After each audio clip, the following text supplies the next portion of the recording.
Hello guys and welcome back to my channel. I'm here with another true crime video today. Shocker, shocker. It's almost like this isn't a true crime channel or something. But anyways, today's case is a little bit longer, so bear with me if I get this video out a couple days later than I wanted.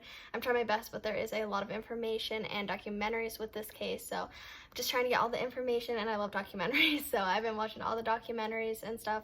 But I know you guys like longer videos, and I like longer videos too, so that's why I wanted to do today's case. And today's case is the case of Devon Guzman. So with that being said, let's get on into the video. Before I get too far into it, I just want to say that anything I'm about to talk about is from online sources and from documentaries I found. Any theories I discuss are just theories and nothing more. Devon Guzman was born on June 9th, 1981 in Easton, Pennsylvania. Her family consisted of her mom, her dad, and her brother, and like I said, they all grew up in Easton up until Devon's disappearance.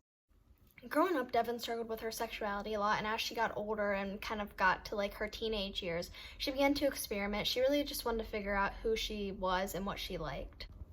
There were actually two girls in Devon's class named Kiri Renner and Michelle Hetzel, and they all kind of formed a really close relationship because they were all kind of struggling with their sexuality and they kind of just wanted to figure themselves out. So because of this, they all became friends and kind of bonded over this essentially.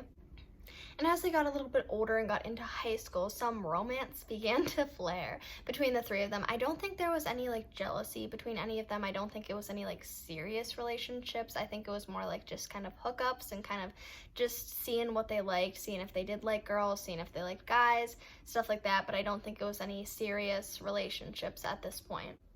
Now, at this point, Devon actually was pretty sure of her sexuality, and she came out as a lesbian, and from what I could tell, everybody was very accepting of Devon. Of course, this was the late 1990s, so I mean, there are going to be people who are going to be homophobic. There's still people, unfortunately, that are homophobic today and stuff. She actually had a gay bumper sticker on the back of her car that said, like, "I'm gay" or something, and I'm sure that obviously caused some unwanted attention because that's just how people are. People just love to hate on other people, but you know, Devon wasn't gonna let any homophobia or anyone really get to her. She was proud of her sexuality at this point, and she wasn't gonna let anyone tell her differently.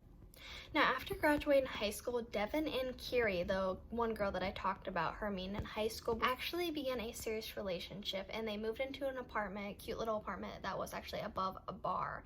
And at this point, Michelle had actually began dating a man named Brandon Bloss, and him and her actually had their own house together as well. Now, Brandon was actually quite a bit older than Michelle. Michelle at this point was only about 18. They had just gotten out of high school and graduated, and Brandon was actually 25. So that's how they were able to kind of get a house, because he was much more financially stable. I don't think Michelle had a job at this point, so she kind of just moved in with him, and that's how they had the house and were living together. Their relationship actually progressed and got pretty serious, and eventually Brandon proposed to Michelle. But the thing that Brandon didn't know was that Michelle was actually having an affair on him with Devon, and Devon was also cheating on her girlfriend Kiri with Michelle. Actually, not long after Michelle moved into Brandon's house, while Brandon was at work, neighbors would actually see Devon sneaking into their house. Now, Brandon and Kiri both weren't stupid. I think they kind of knew that their partner was cheating on them. I'm not sure if they knew who it was with, but they could sense that something was definitely off, and this actually made Devon and Kiri's relationship a lot worse. A lot of people actually said that their relationship was quite abusive even before this, but this just kind of made it worse. They had a lot of arguments and just a lot of physical fights that ended up breaking out because of this. So we're going to fast forward a little bit to June 14th of 2000, and this was just a couple days after Devon's 19th birthday. There was a small get-together going on that night at Devon's family's house. It included Devon's family, obviously, Devon herself, and Michelle was there. I'm not entirely sure why Kiri or Brandon weren't there. I'm not sure if they were working or if they just didn't want to come, but regardless, Devon and Michelle were both there. Everything was going good at this party. Everybody was kind of drinking. It was just a good time. But at one point, Michelle and Devon actually ended up getting into an argument because Michelle was upset with Devon because she wanted her to move out of her and Kiri's apartment so that they could be together, and Devon was actually having second thoughts about her and Michelle's relationship. She was actually planning on going back to Kiri. So a fight ended up breaking out and the two women left in separate cars. Now when Devon returned home to her and Kiri's apartment, Kiri was there and she could tell that Devon had been drinking, and she had asked her, you know, why were you drinking? What's going on? Because she could clearly tell that Devon was visibly upset. And this is when Devon actually admitted to her cheating affair with Michelle. And of course Kiri was very upset at this.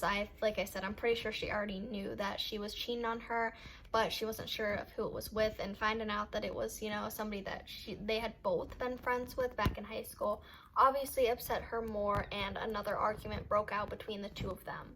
Now Devon did admit to Kiri that she had broken things off with Michelle and that she was no longer going to be seeing Michelle anymore, and that she was going to focus on their relationship. But Kiri was still obviously really upset, and like I said, this huge argument broke out. People in the bar below them could actually hear them. That's how loud they were being, and to disturb people in a bar, I mean, you gotta be pretty loud. So I can only imagine how loud their fight actually was, and it actually became so physical that Kiri at one point actually hit Devon over the head with a beer bottle.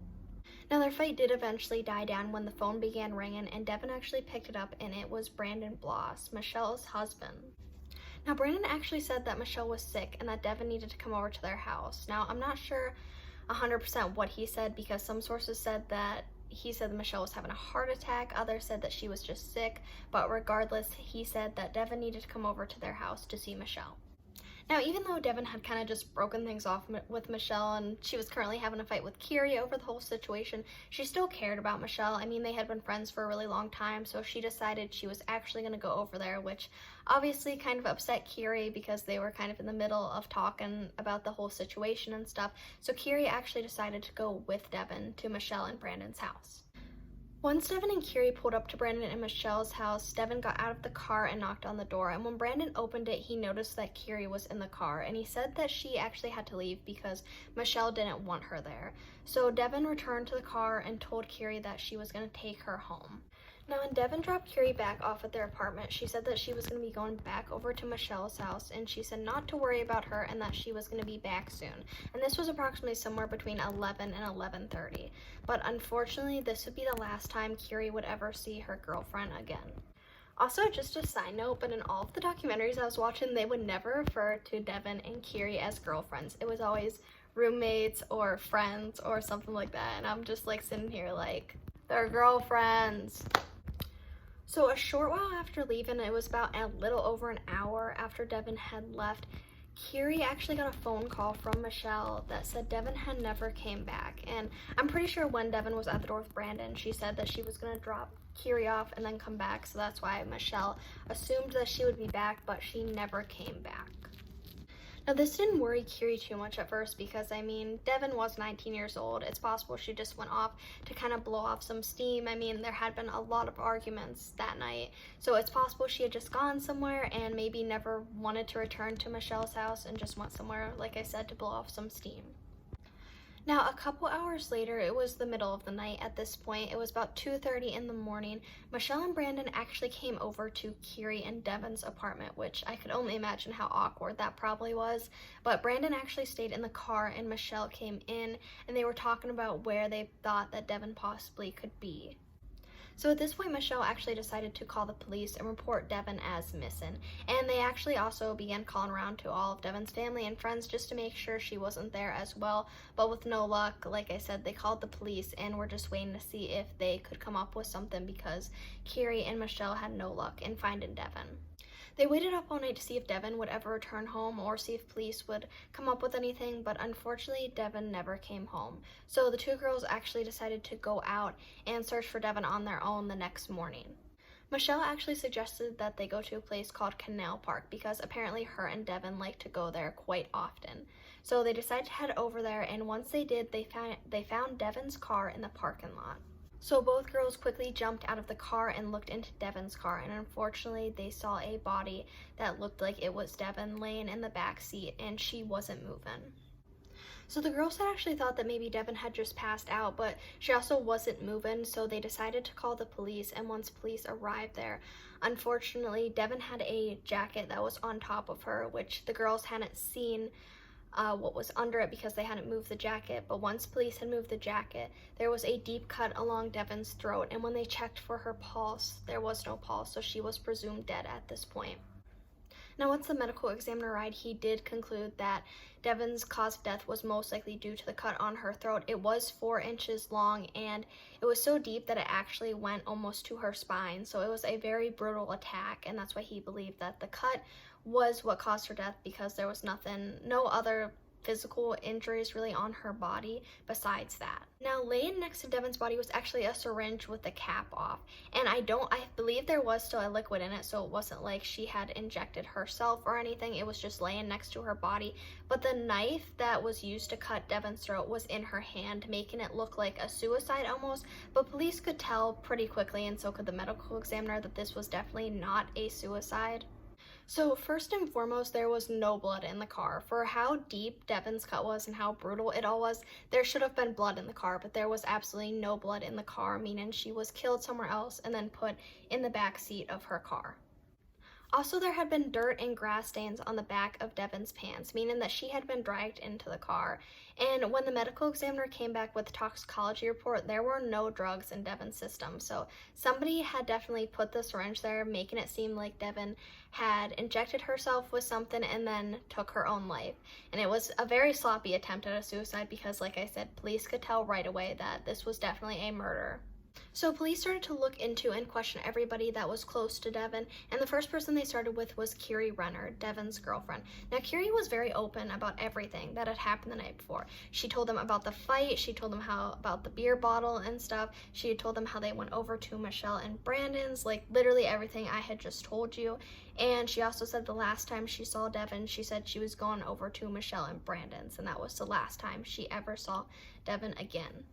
Now, police did question people in the bar, and they did say that there was a very loud argument when Kiri had said there had been, but they said they hadn't heard anything else after the girls had left. So Kiri's story so far was checking out. I mean, police did check into everything she said, and for the most part, everything she said seemed true. But that was up until they went and searched her and Devon's apartment. Now, when they went into their apartment and went into the bathroom, they actually found a car mat that was supposed to be in Devon's car, but it was just sitting in the shower as if somebody had been trying to clean it or something.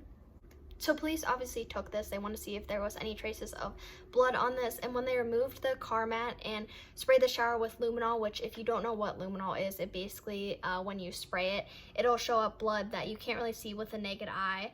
And when they sprayed it into the shower, there was actually traces of blood in the shower. And it wasn't like as much to like probably kill someone, but there were traces of blood in there. So they thought it was possible that maybe Devon had possibly died in her own apartment. Maybe Kiri had done all this and tried to clean it up. And when Kiri was asked about this, she didn't know where the blood had came from, but with the car mat, she said that her and Devon had just taken it out to clean it, and that was basically all it was. So while police were waiting for the car mat to be examined, they actually decided to go to Michelle and Brandon's house because this was the last place that Devon was supposed to be at. So they decided to look around their house. And when they were looking around, police actually found something in the washer, and it was a pair of women's pants. They were assumed to be Michelle's, and when they picked them up, there was actually a syringe cap in it that matched the syringe that was found next to Devon. The pants had also been soaking in like the washing machine water, like it hadn't been drained, and when police sprayed luminol in there, it was full of blood. But that wasn't all police found. When police went out to Michelle and Brandon's backyard, they actually found what looked like blood on a garden hose, as if somebody was trying to clean stuff up. The yard had actually just been sprayed too, so it definitely looked like somebody had tried to clean something up. But when police tried to take a sample to see if it was Devon's blood, unfortunately, the blood was so diluted because of somebody trying to clean it up that they couldn't get a sample from it. So right now at this point, everybody's kind of looking suspicious to police. I mean, you have Kiri, who had Devon's car mat and blood in their shower, and then you also have Michelle and Brandon, who had a syringe cap that matched the syringe next to Devon, and blood in their house and in the backyard. So obviously police are looking into those three as their prime suspects right now. Now, once the car mat had came back, it actually came back that there was no blood on it. It was actually just dirt, and it was true what Curie had said, that they were just cleaning the car mat out, and the blood in the shower was believed to be just menstrual blood. I mean, there were 2 women living there, so it's not unlikely that, you know, it was menstrual blood. There wasn't, like I said, a lot of blood in the shower. It was just like some drops here and there, so it was believed to be menstrual blood. So now all eyes are kind of turning towards Michelle and Brandon. And once they question people who knew them and also knew Devon, they actually get a much clearer picture of what was actually going on. So police had actually found out that just a couple weeks before Devon's murder, it was about the end of May, her and Michelle had actually went on a trip together to Puerto Rico. And Michelle proposed to Devon while they were there. And this whole trip, the ring, everything, was put on Brandon's credit card. And this was actually part of the fight that Devon and Michelle had had the night that she had disappeared. Devon actually returned the ring to Michelle and said that she was going to focus on her relationship with Curie, which obviously upset Michelle. Police actually decided to put 24-hour surveillance on Michelle and Brandon's home just because they found quite a bit of evidence in their home, and also they both had motive to kill Devon, so they believed that one of them, if not both of them, had something to do with Devon's murder. While police were waiting outside of their home, Brandon actually brought out the trash, and since he had sat this on the side of the road, technically they didn't need a search warrant for it because this was public property now. So police actually began looking through the trash bag, and in it they found a gauze wound that actually had what appeared to be a bite mark on it. So Devon's body was actually exhumed at this point just so they could take dental impressions of her teeth to see if the teeth marks on the gauze pad matched her teeth. And sure enough, the teeth marks did match Devon's teeth. So at this point, police did have enough cause to get a search warrant to search Brandon's body to see if he had a bite mark on his arm or somewhere on his body. And sure enough, when they searched his body, he had a bite mark on his arm. So the evidence was really stacking up against Michelle and Brandon at this point, but police wanted just a little bit more physical evidence so that they could charge them. And that's when they remembered that on the day that Michelle and Curie had found Devon's body, Michelle had actually parked so close to Devon's car that the police had actually taken Michelle's car as part of the crime scene. When police examined Michelle's car, they actually found a bag in the trunk full of bloody male's clothes. And when they tested this blood, it was confirmed that it was Devon's blood. So police are pretty positive at this point that they know who killed Devon Guzman. So they go and arrest Michelle Hetzel and Brandon Bloss on first-degree murder charges. Now, when they were brought in, it took no time at all for them to point the finger at each other and blame each other. They made some pretty outlandish stories. Michelle actually said that Brandon had drugged her, and when she woke up that night, Brandon was covered in blood, and that's how she believed Devon died. And then Brandon said that Michelle and Devon were arguing, and Brandon was just trying to break up the fight. And that's how he got the bite mark on his arm and stuff, because he was just trying to break up the fight. But police weren't really buying this. They believed that both of them had something to do with Devon's murder, and they believed that it was 100% premeditated. Now, Brandon and Michelle both pled not guilty, which meant a trial had to go forward. And despite them wanting to be tried separately, they were actually tried together, and their trial began in September of 2001, and this was just a little over a year after Devon's murder. Now, during the trial, Michelle and Brandon continued to blame each other. Michelle's defense had said what I had said before, how Brandon had drugged Michelle and she had woken up to Brandon with blood on his body and bandaging up his bite mark, and he told Michelle that he had just killed Devon. Now, Brandon's defense said that Michelle and Devon had gotten into a fight and that he was just trying to break it up, and that's actually how he got the bite mark, because he had put his arm over Devon and Devon had actually bit down on his arm, and while he was cleaning up his wound, Michelle actually killed Devon.